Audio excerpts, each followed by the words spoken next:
Episode 1. I'm Luffy, the man who's going to be king of the pirates. A mysterious barrel and an equally mysterious girl.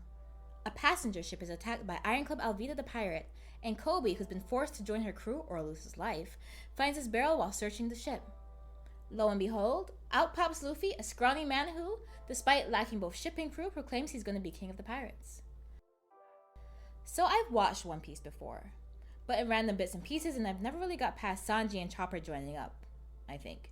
So I'm watching it all, filler included. I know!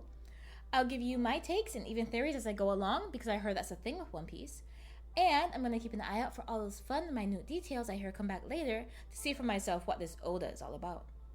I've gotten some spoilers here and there, but nothing major, I think. So I think I'm primed to do this. If I had anything spoiled as it comes up, I'll let you know.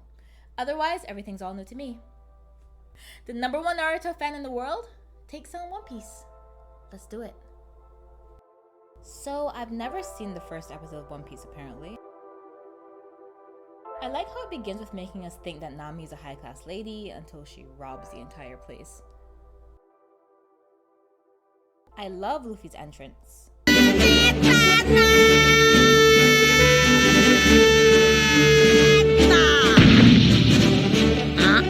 Instantly, we learn he's ridiculous, probably not a normal human since he's been lodged in a barrel for who knows how long, but also he's going to make his dream come true no matter what. One thing I also really liked about this episode was Luffy's discussion about how if he can, it doesn't matter. What's important is that he wants to. できるかどうかじゃない。え？なりたいからなるんだ。え？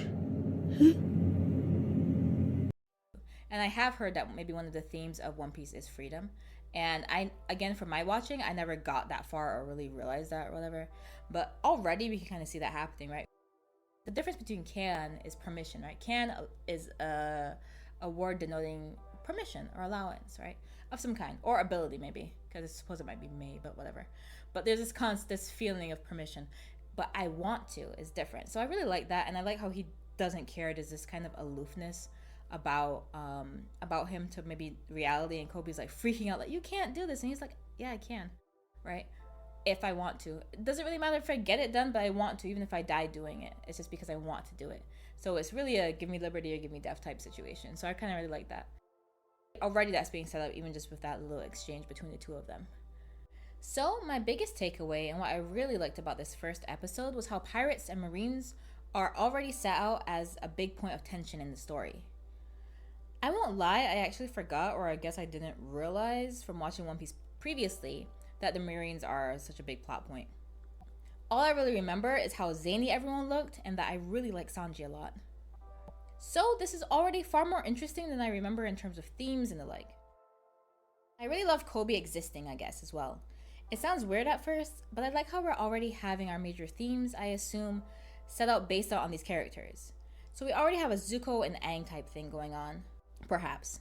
So there's this parallelism between the future pirate and the future marine. So I really like that. So we are kind of seeing that marines and pirates are going to probably be at odds with one another. And yet at the same time, we have Kobe and Luffy here about to be friends. So I think that's really interesting to look forward to. And also I've actually watched up to episode 3 already at this time. So full reveal. So I know they are going to be friends. But it's a shonen, so it was pretty obvious, right? From my memory, I'm assuming we're not going to follow Kobe all that closely. But I'm not really sure. Maybe he'll come back enough for this to hold true. So I think this kind of parallelism will be a thematic thing going forward. Perhaps Luffy will be the one who changes minds, but also who sort of rocks the whole system.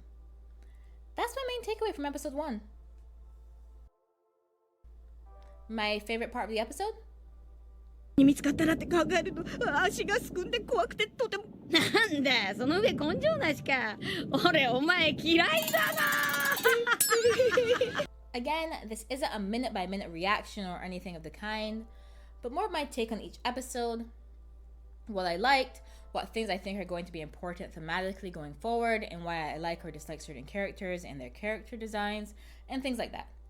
As things build up, it'll probably get to be a bit more critique-like, or take on some deeper exploratory tones. But we'll keep it light for now, and it'll be fun to see where I'm totally wrong and where I might be right. So that does it for the first episode of One Piece. I'm excited. I never really paid One Piece that much mind after I lost cable, and yeah, I watched the 4Kids dub mainly, but And only after like browsing the internet did I realize it was bad or something. But you know, whatever. But I swear I learned to like it from. And the opening, I love that opening. I don't know what to tell you all. Anyways, I think one of the reasons I didn't really take One Piece seriously at first, and I was definitely influenced by a video I saw at the time, but I did feel like it captured what I felt, then at least. For one, the goofy character designs didn't make me take it as seriously as some other anime. But I've always liked One Piece, especially Sanji. Did I say that already? So I'm ready for all it has to offer. No spoilers, please? That said, drop a comment, and if you have to spoil, do so thoughtfully. Thank you for thinking about others. Seriously though, if you must spoil below, blur, or I don't know if you can blur on YouTube. I don't know much about YouTube. Or do that read more thing with any spoilers that you want to share amongst yourselves. But if you can avoid it or let's talk around them, that'd be really cool. And last but not least, my random and wild theory for this episode: Goldie Roger is Luffy's father or ancestor or some sort of relative. I'll stick with father just to not make it wide. Why do I think so? They both have black hair and they have circular faces. That's all. Thank you so much for watching, and this has been every episode of One Piece, episode 1.